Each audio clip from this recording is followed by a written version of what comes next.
If you're a business owner, you know the feeling. You really want to reward your team, give them that well-deserved raise, but the budget is always tight. It's this constant balancing act, and it leaves a lot of people wondering, how can a business, especially a smaller one, actually afford to give its lower-wage workers a meaningful pay bump?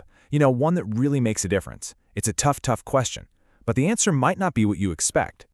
Turns out, the answer lies in a really powerful partnership, one between businesses and the government, specifically designed to make wage growth a reality for everyone. And that partnership has a name, the Progressive Wage Credit Scheme, or PWCS for short. So what is this thing exactly, and how is it supposed to be a helping hand for employers? Okay, at its heart, the PWCS is actually pretty straightforward. It's a government program that runs through 2026, and its job is to co-fund the raises you give to your lower-wage Singaporean and PR staff. So basically, when you increase their pay, the government chips in to help you cover the cost. Now, the scheme has this really clever two-part mission. On one side, it's there to help businesses get used to mandatory wage increases, like those under the progressive wage model. But, and this is just as important, it's also there to encourage companies to go above and beyond, to voluntarily give raises and lift up all their lower-wage workers.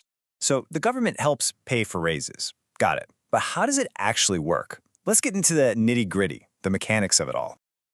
Qualifying is probably simpler than you think. It really just boils down to a quick three-step check.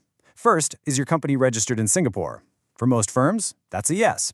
Second, is your employee a Singapore citizen or PR? And have they been with you for at least 3 months? Okay. And third, did you give them a raise of at least $100 a month on average? If you can say yes to all three, you're pretty much good to go. Which, of course, brings us to the big question on everyone's mind.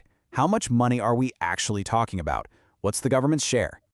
Well, the support is designed to be transitional, meaning it phases out over time.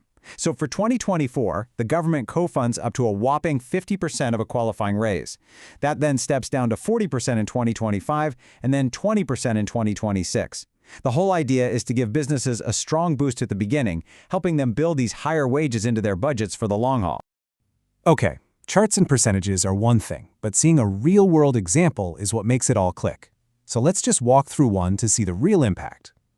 All right, let's picture an employee. Back in 2021, they were earning a gross monthly wage of $2,200. That's our starting point. Now their employer decides to give them a consistent $200 raise, not just once, but every single year that the scheme is running. That's a sustained increase, and that's exactly what triggers the PWCS. And here's the kicker. Over the full 5 years of the scheme, the total payout from the government to the employer for this one single employee adds up to over $9,000. Now imagine you have a handful of employees in that situation. That is a huge financial help. Okay, this all sounds great, but I know what you're thinking if you're a busy business owner. How do I get the money? Is it a mountain of paperwork? What's the catch? Well, the whole process is designed to be super predictable and totally hassle-free.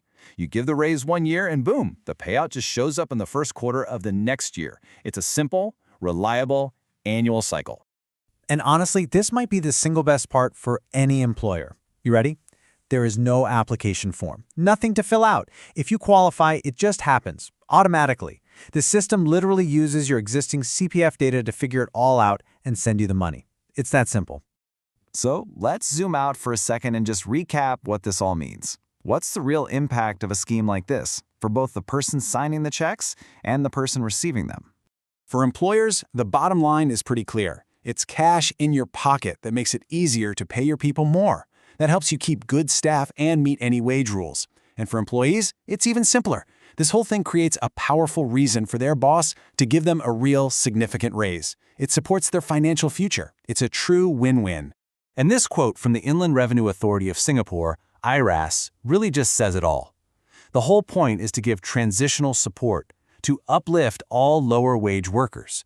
It's not just about ticking boxes. It's about a bigger mission. And that leaves us with one final big question to think about.